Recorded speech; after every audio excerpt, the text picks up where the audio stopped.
Ryan Reynolds here from Mint Mobile. With the price of just about everything going up during inflation, we thought we'd bring our prices down. So to help us, we brought in a reverse auctioneer, which is apparently a thing. Mint Mobile Unlimited Premium Wireless. How to get 30, 30, bit to get 30, bit to get 20, 20, 20, bit to get 20, 20, bit to get 15, 15, 15, 15, just $15 a month? Sold! Give it a try at mintmobile.com/switch. $45 upfront payment equivalent to $15 per month. New customers on first 3-month plan only. Taxes and fees extra. Speed slower above 40 gigabytes. See detail. Hey there. Looking to level up your shopping experience? Let me introduce you to Amazon Live. If you haven't heard, it's a shoppable video experience where influencers and creators showcase the latest must-haves all while you shop in real time. And for those who love some celeb gossip, reality stars like Kyle Richards, Lala Kent, and friend of the pod, Paige DeSorbo. On her new show, In Bed with Paige DeSorbo, Paige invites top-tier guests to cozy up in her fluffy bed where they spill secrets, share nighttime routines, and even whip up midnight snacks. Stream and shop new episodes of her series In Bed with Paige DeSorbo every Tuesday at 7 p.m. ET by going to amazon.com/live/Paige_DeSorbo. Or you can watch Amazon Live's new live TV channel on Freevee or Prime Video under the DIY section and shop along on your phone.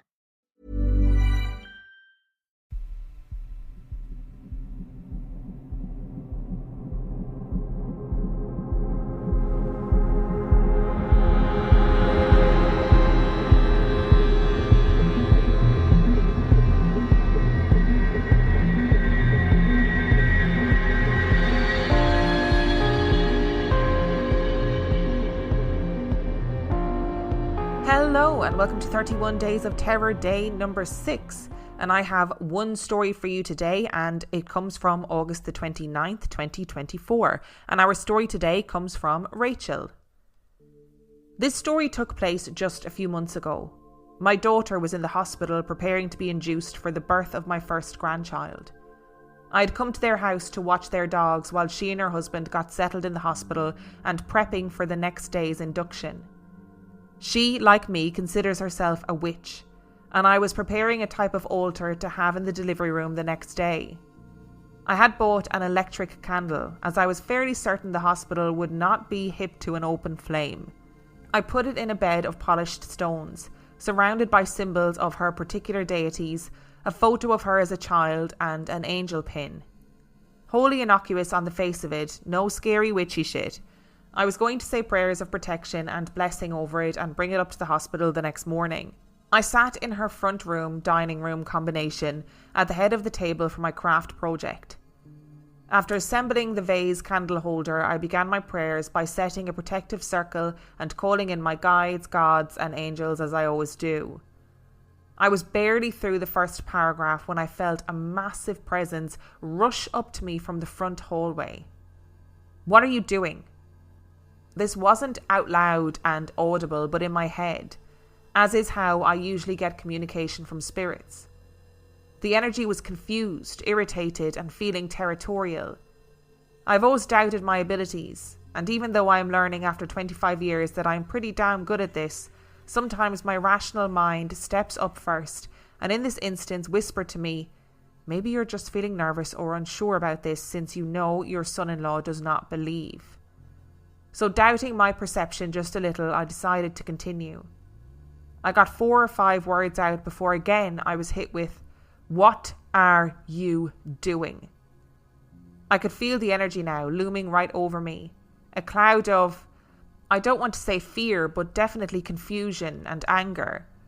Okay, there is no denying that now. There was 100% a presence looming over me, angry about me calling in other spirits to my daughter's house.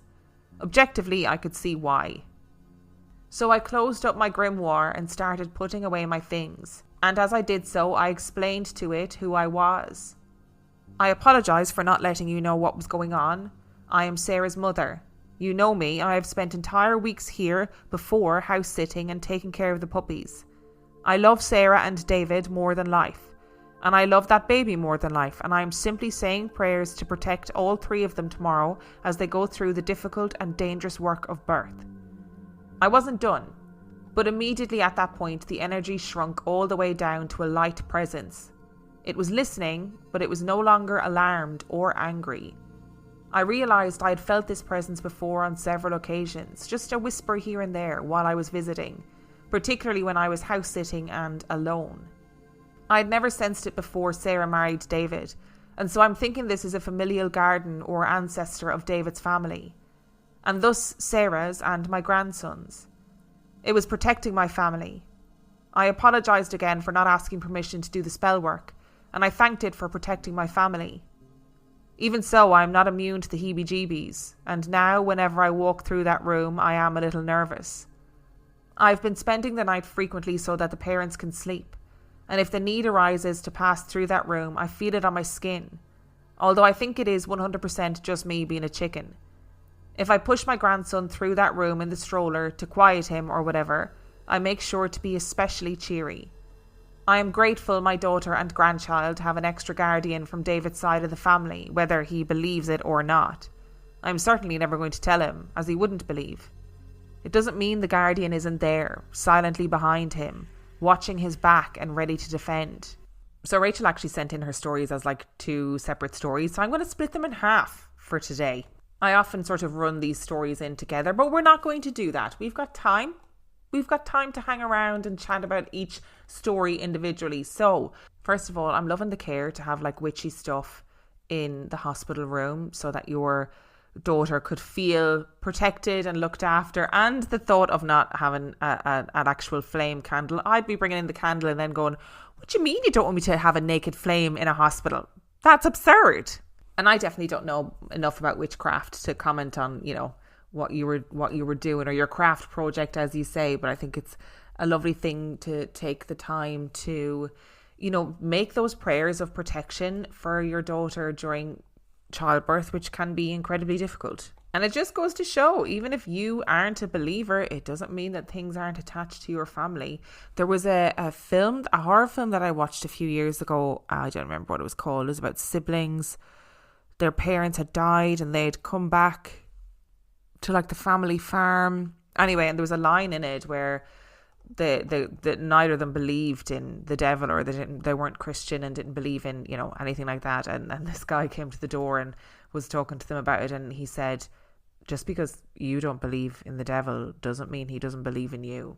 And that scared the shit out of me at the time when I was watching it. I remember feeling suitably freaked. But this, on the other hand, seems to be some sort of nice familial guardian or ancestor of David's family, and that's quite a nice thing to think, that even if you're not aware of its existence and you're not aware of it being there, that something could be there looking after you. Whatever this is, Rachel had obviously realised that you were, you know, not out to do any harm, and you were doing good, and you were there to look after your daughter and your son-in-law and their child that was on the way. So, I mean, that's always positive.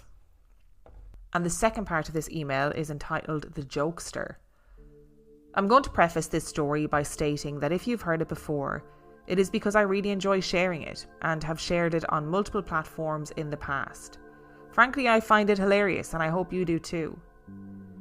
The story took place between 1999 and 2001, when I was living with my daughter in a rental house on half an acre in the middle of suburbia. I had escaped an abusive relationship and had finally started earning enough to rent a house, and not a small apartment.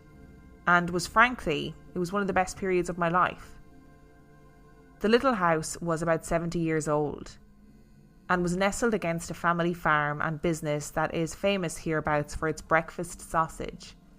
In the mornings, I would often wake up and look out my window to see a bit of fog and sheep up against my back fence, which caused me to smile because I grew up in solid suburbia and you just don't see farm animals on a daily basis. But that house had some shit going on. The night after I'd been shown the house, I had a dream. I don't remember my dreams typically, and I certainly don't dream about some place I've only been to once a few hours before.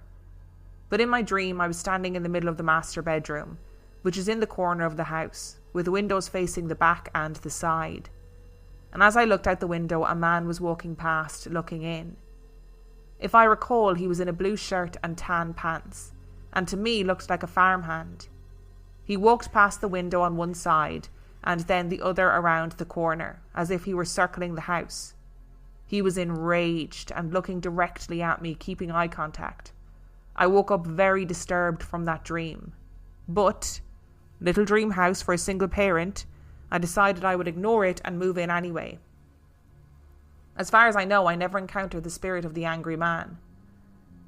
I was working from home doing medical transcription. I had the ubiquitous 1990s corner desk, and my back was to the door of my office. I would frequently feel a presence lurking in the doorway in the early hours before my daughter awoke for school. It didn't necessarily feel menacing, but it was obviously bent on bothering me.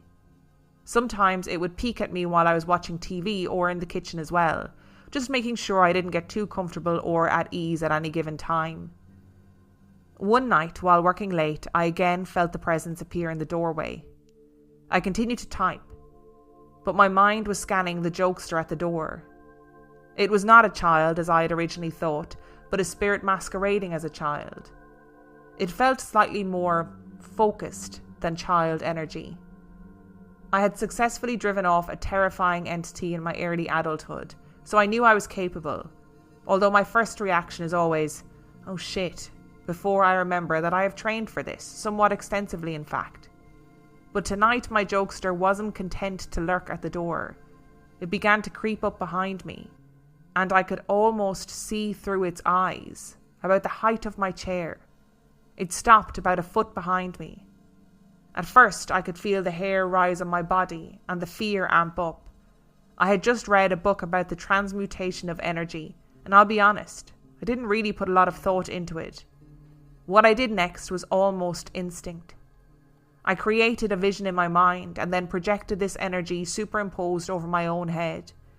It was a grotesque monster mask with huge teeth and bulging eyes. Think Beetlejuice. So one moment I'm just facing my computer typing away. The next instant the jokester was met with a monster in its own face. Essentially I jump scared it and yelled, "Boo!" It went poof, disintegrated. It lost the game, was gone, and was not coming back. I laughed so hard. I had just scared a ghost. Having recently escaped a hellish situation, I think I may have never felt so powerful in my life as I did in that moment. And it filled me with utter joy. It never bothered me again. Well, this is a game changer. Who knew you could, don an imaginary mask and scare the shit out of a ghost? Look, I know it's not as simple as that, okay? But I'm just simplifying for the sake of the comment, okay? First of all, your little house sounds dreamy, and I would have moved in as well, dream or no dream. I think, obviously, you having, a gift of knowing things, the dream would mean substantially more, but little dream house for a single parent, as you said, absolutely. And I am genuinely really interested. You said that you trained for this, specifically, extensively for this, right? Does that mean that you trained yourself, like you did mindfulness or, spiritual mindfulness or whatever it is? Or does that mean that you trained with somebody who had a knowledge in this kind of thing? I'm genuinely curious. And I love that you went for Beetlejuice, grotesque monster mask, huge teeth, bulging eyes, scare the shit out of that ghost, and you were like, yeah, see? Yeah. Okay? Two can play that game. How fascinating. Thank you so much for listening to day number 6 of 31 Days of Terror. I know it's slightly shorter than normal, but that is just the way it goes on 31 Days of Terror. Some episodes are longer, some episodes are shorter. We're working with it. We're rolling with it. Thank you so much for listening. Thank you to Rachel for sending in your stories. Remember, the story came from August the 29th, 2024. If you would like to send in your story, you can do so by emailing it to reallifeghoststoriespodcast@gmail.com. You can also check out the website, reallifeghoststoriespodcast.com. And if you are desperate for some extra content, you can subscribe to the Patreon. That is patreon.com/reallifeghoststories, where for $5 a month or $2 a month, you get access to heaps of extra content, as well as every single main and mini episode completely ad-free. And on that note, I shall see you next time. Need new glasses or want a fresh new style? Warby Parker has you covered. Glasses start at just $95, including anti-reflective, scratch-resistant prescription lenses that block 100% of UV rays. Every frame's designed in-house with a huge selection of styles for every face shape. And with Warby Parker's free home try-on program, you can order 5 pairs to try at home for free. Shipping is free both ways, too. Go to warbyparker.com/covered to try 5 pairs of frames at home for free. warbyparker.com/covered.